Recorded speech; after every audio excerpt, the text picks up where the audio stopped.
Hello साथियों, मैं BL लूणा मेरे यूट्यूब चैनल स्टडी टाइम में आपका हार्दिक स्वागत करता हूं।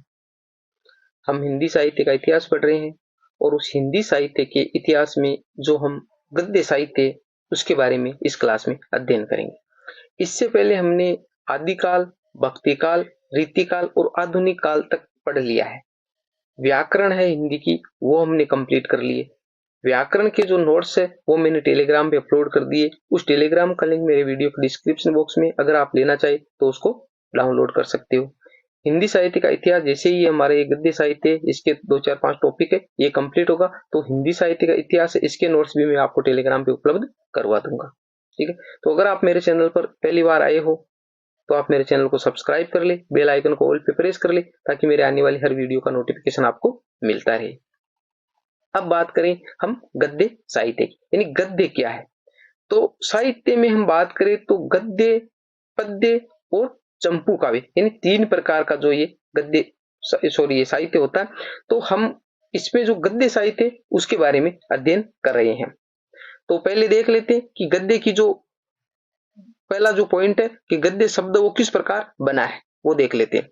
तो देखिए, गद्य शब्द संस्कृत की गद्य धातु बना है, जिसका शाब्दिक अर्थ है स्पष्ट करना, यानी किसी भी चीज को स्पष्ट करना गद्य का शाब्दिक अर्थ होता है मोटा मोटी, और ये गद्य धातु से बना है। तो ये मोटा मोटी इस प्रकार के क्वेश्चन अक्सर पूछते नहीं है, परंतु हमारे को जरूरी है याद होना, क्योंकि जिस लेवल की हम तैयारी कर रहे हैं, कहने का मतलब जैसे हम टीचर की तैयारी कर रहे हैं, जैसे 3rd grade, 2nd grade, 1st grade जो भी हो गया, तो आगे का हमारा लक्ष्य क्या है। आगे का लक्ष्य है कि हम एक गवर्नमेंट जॉब में जाएंगे, स्कूल में जाएंगे, कॉलेज में जाएंगे, कहीं भी जाएंगे तो वहां पर हमारे को पढ़ाना होता है। तो पहले हमारे को खुद को आएगा तभी तो हम पढ़ाएंगे। तो इसलिए ये मोटा मोटी जरूरी नहीं है ये चीजें एग्जाम में आई, पर उसकी जो कॉन्सेप्ट है वो क्लियर होनी चाहिए कि गद्य है क्या। तो गद्य का जो शाब्दिक अर्थ है वो होता है गद्य धातु से बना है, और शाब्दिक अर्थ स्पष्ट करना। अब बात करें, गद्य साहित्य ही काव्य का एक भेद होता है। गद्य साहित्य काव्य का ही एक भेद होता है। काव्य के मुख्यतः 3 भेद होते हैं। काव्य के कितने भेद है? 3 भेद है। कौन कौन से? पद्य काव्य, गद्य काव्य और चंपू काव्य। चंपू का मतलब होता है जिसमें गद्य पद्य मिश्रित, यानी गद्य और पद्य दोनों का मिश्रण हो, वो चंपू काव्य। तो काव्य 3 प्रकार का हो गया, पद्य, गद्य और चंपू। ठीक है, आगे देखिए।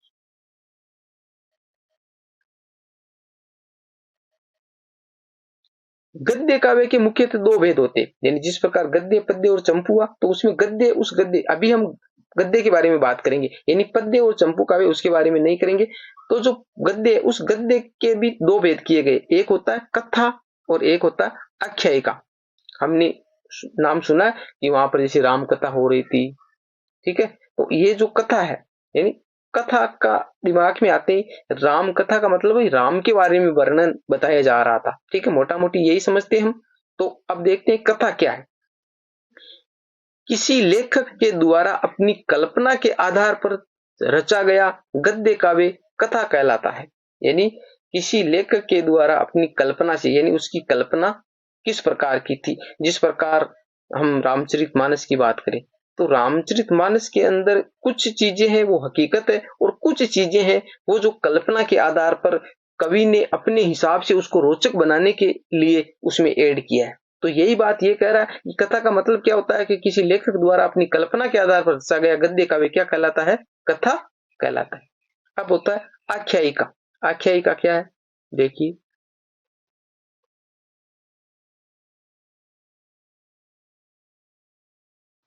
किसी लेखक के द्वारा ऐतिहासिक वृत्तांतों, घटनाओं के आधार पर रचा गया गद्य काव्य आख्यायिका कहलाता है। यानी जो ऐतिहासिक घटनाएं होती है, यानी इतिहास में जो चीजें घटी है, उन इतिहास में जो घटी हुई, जैसे इतिहास में कोई युद्ध हुआ है या इतिहास में कोई इसी प्रकार की कोई घटना हुई है, उन घटनाओं का वर्णन जब लेखक करता है तो वो क्या कहलाती है? आख्यायिका कहलाती है। तो आप कथा के बारे में और आख्यायिका के बारे में स्पष्ट रूप से समझ गए। मोटा मोटी हम देखें तो कथा और आख्यायिका में फर्क क्या है। आख्यायिका एक ऐतिहासिक वृत्तांत तो या घटनाओं का विवरण है, ठीक है, और कथा क्या है? एक कवि के द्वारा जो काल्पनिक जो विचार होते हैं, काल्पनिक जो घटना होती है, उनके आधार पर जो रचा गया है वो कथा है। तो यानी वो कल्पना के आधार पर, और ये ऐतिहासिक है। मोटा मोटी हमें ये याद रखना है। कथा है वो काल्पनिक है और आख्यायिका वो ऐतिहासिक है। आगे देखिए, आधुनिक हिंदी गद्य साहित्य का काल विभाजन, जो आधुनिक यानी जो हम अभी जो वर्तमान में जी रहे हैं ये आधुनिक काल ही है, ठीक है। तो इस आधुनिक के अंदर जो गद्य है उस गद्य साहित्य का जो काल का विभाजन किया गया, जिस प्रकार हम आगे पढ़ते आए, क्योंकि जो आदि काल था, भक्ति काल था, रीति काल था, आधुनिक काल था, तो इस प्रकार जो पढ़ते आए उसी प्रकार हमारे जो आधुनिक काल है उस आधुनिक काल में गद्य का काल विभाजन किया गया, गद्य किस प्रकार लिखा गया, अलग अलग कालों में अलग अलग प्रकार का लिखा गया है। तो वो देख लेते हैं। पहला है भारतेंदु युग, यानी जो भारतेंदु युग है हम पढ़ के आए हैं 1850 से 1900 ईस्वी तक का जो काल था वो क्या था, भारतेंदु काल था, हम पढ़ के आए हैं। तो ये जो भारतेंदु काल है उस टाइम इसकी जो समय सीमा ये थी, पर अब वो बात है अलग अलग याद रखना है। भारतेंदु काल है वो जो हम काल विभाजन पढ़ के आए उसके अंदर भारतेंदु काल 1850 से 1900 ईस्वी तक था, परंतु यहाँ क्या है, ये जो गद्य की बातें हैं, गद्य की बात है, गद्य का जो भारतेंदु युग है इसको अभ्युत्थान काल भी कहा जाता है, और इसकी जो समय सीमा 1843 ईस्वी से 1893 ईस्वी तक है, लगभग इसके बराबर ही है, 2-4-5 साल का फर्क है, बाकी मोटा मोटी, यानी ये 1850 से था और ये 1843 से, ठीक है। इसमें जैसे ये 7 साल का जो फर्क दिख रहा है, मोटा मोटी यही फर्क है, बाकी लगभग सेम सा ही है। फिर आता है हमारा द्विवेदी काल। तो द्विवेदी काल उस टाइम कितने था, 1900 से लेकर 1920 तक था, 1920 तक। और यहाँ पर क्या है, इसको परिष्कार काल भी नाम दिया गया। यहाँ पर 1893 ईस्वी से 1918 ईस्वी तक है, यहाँ पर 1920 ईस्वी तक है, यहाँ 1900 से था, यहाँ 1893, क्योंकि यहाँ से यहाँ तक आया है, तो ज्यादा मोटा मोटी फर्क नहीं है। तो ये दोनों बातें अलग अलग आपको याद रखनी है, ठीक है। गद्य के संबंध में पूछे तब आपको ये सन बतानी है, भाई गद्य के संबंध में ये है द्विवेदी काल की, और इस प्रकार जो काल विभाजन किया गया उसके आधार पर ये है, तो दोनों अलग अलग आपको याद होनी चाहिए। फिर आता है छायावादी युग। छायावादी युग को उत्कर्ष काल भी कहा जाता है। छायावादी युग क्योंकि जो द्विवेदी काल खत्म हुआ था उससे आगे 1920 से 1936 था, 1936 था, यहाँ पर 1918 से ईस्वी से 1938 ईस्वी तक। अब देखिए छायावादी युग और उत्कर्ष काल, यानी 1918 ईस्वी से 1938 ईस्वी तक जो काल विभाजन है वो क्या है, छायावादी युग जो गद्य का है वो है। और हमारा जो काल विभाजन किया गया था छायावादी युग का वो 1920 से 1936 ईस्वी तक, परंतु उस टाइम मैंने आपको पढ़ाया, उस पढ़ाते वक्त बताया था कि 1900 छायावाद की जो समय सीमा 1918 से 1938 तक किसने मानी है। अगर आपको याद आ रहा है तो आप मेरे को कमेंट करके बताइए, वरना मैं ये आगे वाला बताने के बाद में आपको मैं बताऊंगा। बाकी आप कमेंट करके बताइए कि अगर आपको याद है तो वो किसने बताया था, 1918 ईस्वी से 1938 ईस्वी तक जो छायावाद है उसका काल विभाजन किस विद्वान ने किया था। फिर आता है अद्यतन युग, जिसको हम वर्तमान काल भी बोलते हैं। इसकी जो समय सीमा है वो 1938 ईस्वी से अब तक जो वर्तमान में हम जी रहे हैं वहां तक की समय सीमा वो अद्यतन युग या वर्तमान काल माना गया है। अब आपको जो छायावादी युग है उसकी जो समय सीमा 1918 से 1938 जो मानने वाले विद्वान है उसका नाम बता दी। उसका नाम था डॉक्टर नगेंद्र, डॉक्टर नगेंद्र। मैंने आपको अच्छे से बताया है जिस समय वो हम काल विभाजन कर रहे थे, ठीक है। आगे देखिए, आगे जो हमने जो काल विभाजन किया है, भारतेंदु युग किया है, द्विवेदी युग किया है, छायावादी युग किया और अद्यतन जो वर्तमान युग, यानी 4 कालों में जो गद्य है उसको विभाजित किया गया। परंतु जो भारतेंदु युग था, भारतेंदु युग था, उस भारतेंदु युग से पहले क्या गद्य साहित्य नहीं लिखा गया, यानी उससे पहले भी गद्य साहित्य तो लिखा गया था। क्योंकि कोई भी जो युग होता है, किसी भी चीज की जो शुरुआत है वो एकदम से नहीं होती, वो धीरे धीरे विकास करके आती है। तो पहले थोड़ा थोड़ा कहीं तो लिखा हुआ था, तो ये यही बात यहाँ पर लिखी हुई है कि भारतेंदु युग के पूर्व का हिंदी गद्य साहित्य, यानी भारतेंदु युग से तो हमने इसका काल विभाजन किया है, पर क्या भारतेंदु युग से पहले कुछ लिखा नहीं गया गद्य के अंदर, तो उससे पहले भी गद्य के अंदर बहुत सारी रचनाएं हुई है, तो उनके बारे में हम देख लेते हैं। हिंदी साहित्य में गद्य लेखन की वास्तविक शुरुआत भारतेंदु युग 1850 ईस्वी से मानी जाती है। यानी जो वास्तविक जो शुरुआत है वो तो कब से मानी जाती है, 1850 ईस्वी से मानी जाती है, परंतु इससे पहले जो गद्य साहित्य वो लिखा गया जो हमारे टुकड़ों में विभाजित है। परंतु इससे पूर्व भी अनेक लेखकों द्वारा गद्य में रचना कार्य किया गया था, जिसे हम हिंदी का प्रारंभिक गद्य कह सकते हैं। यानी ये मोस्ट लाइन है यहाँ पर, यानी जो हिंदी का प्रारंभिक गद्य कह सकते हैं किसको, जो भारतेंदु युग से पहले, यानी भारतेंदु युग के बाद में तो हमने गद्य के काल विभाजन कर लिए कि किस काल में किस प्रकार का साहित्य लिखा गया, परंतु भारतेंदु युग से जो पहले जो लिखा गया उसको हम हिंदी का प्रारंभिक गद्य कह सकते हैं। याद रखना अच्छी। प्रारंभिक गद्य साहित्य को भी 4 भागों में विभक्त किया गया, यानी इसमें भी जो गद्य लिखा गया वो एक जैसा तो था नहीं भाई, पहले जो लिखा गया था वो भी अलग अलग तरह का लिखा गया, तो उसको एक जगह करना उचित नहीं है। तो इसके भी काल विभाजन करें हम तो उसको भी 4 भागों में विभाजित कर सकते हैं जो भारतेंदु युग से पहले लिखा गया था। वो 4 भाग कौन कौन से वो देख लेते। पहला है राजस्थानी भाषा गद्य, दूसरा मैथिली भाषा गद्य, तीसरा ब्रज भाषा गद्य और चौथा है खड़ी बोली का गद्य। यानी जो लिखा गया वो 4 प्रकार कौन से, एक तो जो राजस्थानी भाषा में लिखा गया था वो गद्य साहित्य हो गया जो भारतेंदु युग से पहले था, एक मैथिली भाषा में लिखा गया वो हो गया, एक ब्रज भाषा में लिखा गया और एक खड़ी बोली में लिखा गया। क्योंकि उस टाइम जो काल का विभाजन तो किया गया था नहीं, तो उसको हमने भाषा के आधार पर विभाजित कर लिया। जो प्रारंभिक जो गद्य, हिंदी का प्रारंभिक जो गद्य था भारतेंदु युग से पहले, उसको हमने किसमें विभाजित किया, भाषाओं के आधार पर। इन किस भाषा में लिखा गया तो उस भाषाओं के आधार पर उनको अलग अलग कर लिया। तो राजस्थानी में कौन कौन सा साहित्य लिखा गया उसको हम एक जगह कर लेंगे, मैथिली भाषा में कौन कौन सा लिखा गया उसको एक जगह करेंगे, फिर खड़ी बोली में और जो ब्रज भाषा उसमें जो लिखा गया उसको हम एक एक करके पढ़ेंगे। तो पहले जो राजस्थानी भाषा है उस राजस्थानी भाषा में क्या क्या लिखा गया वो देख लेते हैं।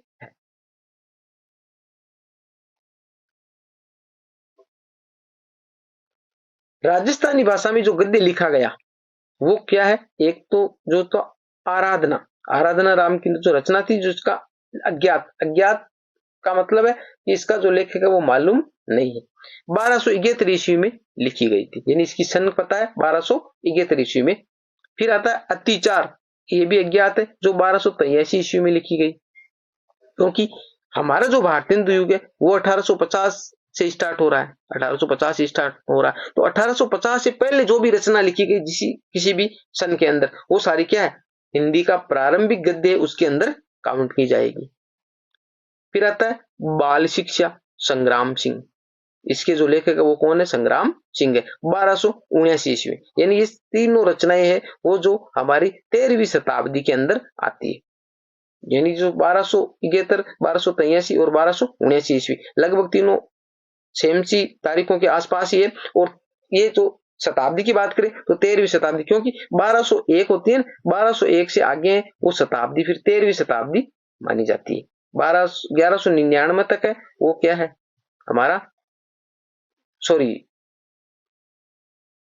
हाँ 1199 वहां तक 12वीं शताब्दी है, 1199 तक क्या है 12वीं शताब्दी है। फिर जैसे ही 1200 से आगे बढ़े 1201, 1202 है तो फिर ये 13वीं शताब्दी के अंदर काउंट किया जाएगा। ये तीनों रचनाएं कौन सी, ये तीनों आराधना, अतिचार और बाल शिक्षा।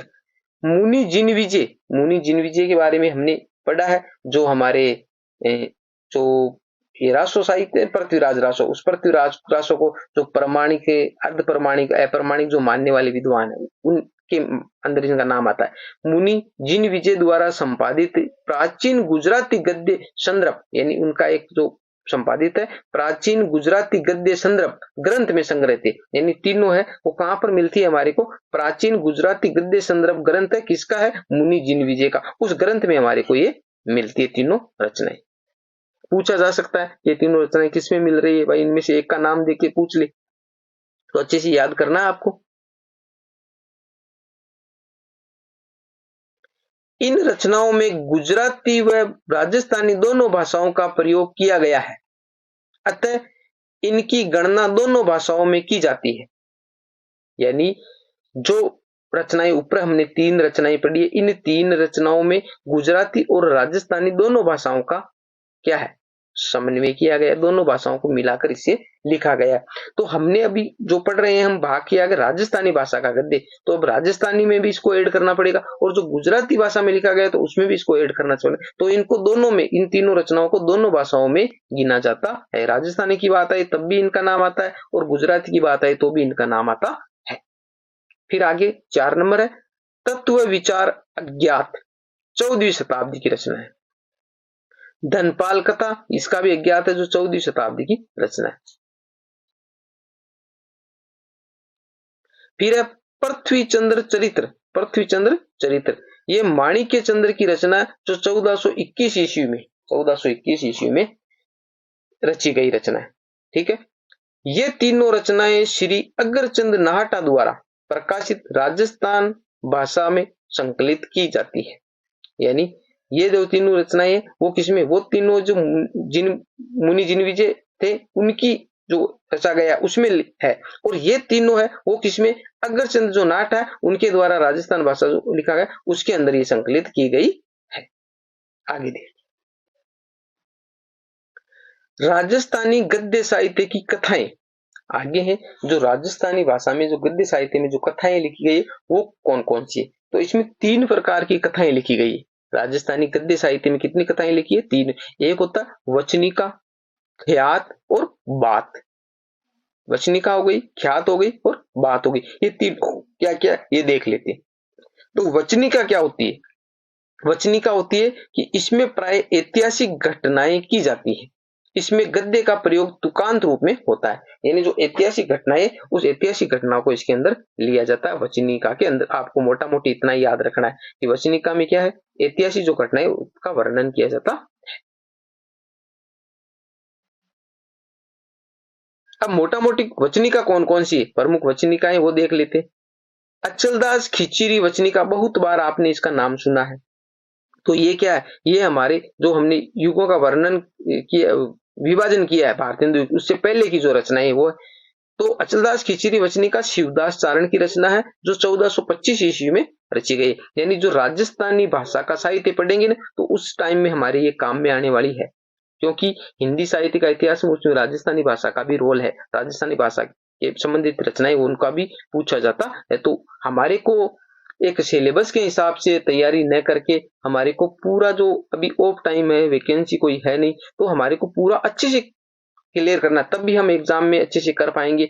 अभी जैसे हम इसको सेकंड ग्रेड और फर्स्ट ग्रेड के हिसाब से टारगेट कर रखा है, उसके हिसाब से हम पढ़ रहे हैं, यानी इसका लेवल हमने इतना ही रखा है भाई, सेकंड ग्रेड और फर्स्ट ग्रेड। बाकी अभी जो कॉलेज लेक्चर का जो पेपर हुआ था वो मैं देख के आएंगे, उसके अंदर जो मैंने आपको पढ़ाया है उस पढ़ाए हुए में से जो किस प्रकार के क्वेश्चन है वो एग्जाम में पूछते हैं, और जो मैंने आपको जो सूत्र बताए उन सूत्रों के आधार पर हम कैसे हल करते हैं, क्योंकि उसमें जो सारे क्वेश्चन है वो सारा सिलेबस हमने अभी क्लियर नहीं किया है, और सारा सिलेबस ऐसा है कि कॉलेज लेक्चर के हिसाब से हम इसमें भाई तैयारी भी नहीं कर रहे हैं, हमने सिर्फ सेकंड ग्रेड और फर्स्ट ग्रेड का टारगेट कर रखा है। तो उसमें जो क्वेश्चन आए हैं मैं लेने की कोशिश करूंगा कि जब भी मेरे को टाइम मिलेगा तो आपको बताऊंगा देखो कॉलेज लेक्चर में किस प्रकार के क्वेश्चन आए और उन सूत्रों के आधार पर हम उसको कैसे कर सकते हैं। तो जो काफी क्वेश्चन आए उन क्वेश्चन का मैं एक क्लास लेकर आपको जरूर समझाऊंगा। राठौड़ रतन सिंह री वचनिका, यानी जो राठौड़ रतन सिंह है उसकी वचनिका है खिरिया जग्गा, उसकी रचना 1658 ईस्वी। यानी अचलदास खिचरी वचनिका मतलब अचलदास के बारे में बताया गया, शिवदास गार्ड इसका चारण है, शिवदास चारण है इसका जो लेखक है, और इसमें राठौड़ रतन सिंह है उसके ऐतिहासिक जो घटना है, क्योंकि वचनिका में क्या जो ऐतिहासिक घटना है वो तो ये खिरिया जग्गा के द्वारा है, और इनकी जो समय है वो 1425 है, वो अचलदास खिची की है, और 1658 है वो राठौड़ रतन सिंह जी की वचनिका की। फिर आता है ख्यात। ख्यात क्या है, इसमें किसी शौर्यपूर्ण घटना का वर्णन होता है, यानी जो वीरता पूर्वक जो वर्णन होता है वो इसके अंदर किया जाता है ख्यात के अंदर, किंतु इसमें तुकांत विषय का प्रयोग नहीं किया जाता है। यानी जैसे हमारी वचनिका में क्या तुकांत का था और इसमें तुकांत का प्रयोग नहीं किया जाता है।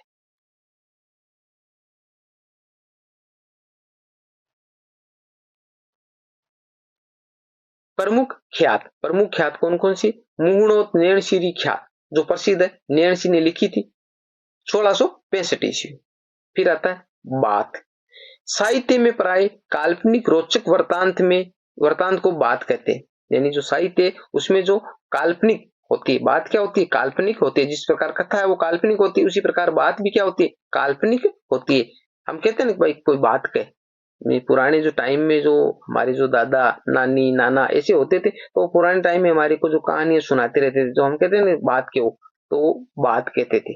तो वो बात है वो क्या काल्पनिक एक घटना होती है, काल्पनिक एक राजा था वो एक रानी थी, ऐसे ऐसे वो इसी प्रकार की जो काल्पनिक वो घटनाएं गुथी हुई रहती थी वो जो वो बात कहलाती है। प्रसिद्ध बातें कौन कौन सी, राणा उदय सिंह जी की बात, हाड़े सुरजमल री बात, राव बी फौजी री बात, पाबूजी री बात, राव लूणकरण री बात, जैसलमेर री बात और सोडा री बात, ये मुख्य मुख्य बातें हैं।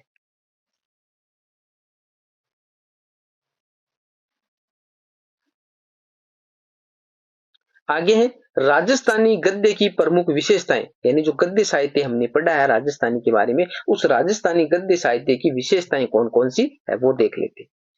ये साहित्य अधिकांशतः जैन मंदिरों व राजपूत नरेशों के आश्रय में रचा गया, यानी जो गद्य साहित्य है वो कहाँ लिखा गया, एक तो जो जैन मंदिर थे उन मंदिरों में जो बैठे हुए जो पुजारी थे, जो लोग थे, उन्होंने इनकी रचना की है गद्य साहित्य की, राजस्थानी वाले की।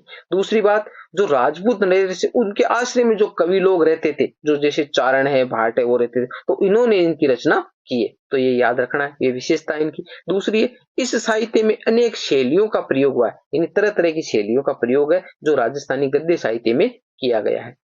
इस साहित्य की विषय वस्तु राजनीति है, धर्म है, इतिहास है और लोक वार्ता है, यानी इसकी विषय वस्तु के अंदर क्या देखने को मिलता है, जो राजनीति से संबंधित वर्णन मिलता है, धर्म से संबंधित वर्णन मिलता है, इतिहास से संबंधित वर्णन मिलता है और लोक वार्ता, लोगों के अंदर जो आम आदमी के अंदर जो बातें होती है उनका भी वर्णन हमारे को इसके अंदर देखने को मिलता है। ठीक है, तो यहां तक हमने जो गद्य साहित्य उनके बारे में देख लिया है। इससे आगे का है वो हम अगली क्लास में देखेंगे। उम्मीद करता हूं ये क्लास आपको अच्छी लगी होगी। अगर अच्छी लगी है तो लाइक, शेयर एंड सब्सक्राइब करें। मिलते हैं अगली वीडियो में, तब तक के लिए जय भीम, जय भारत।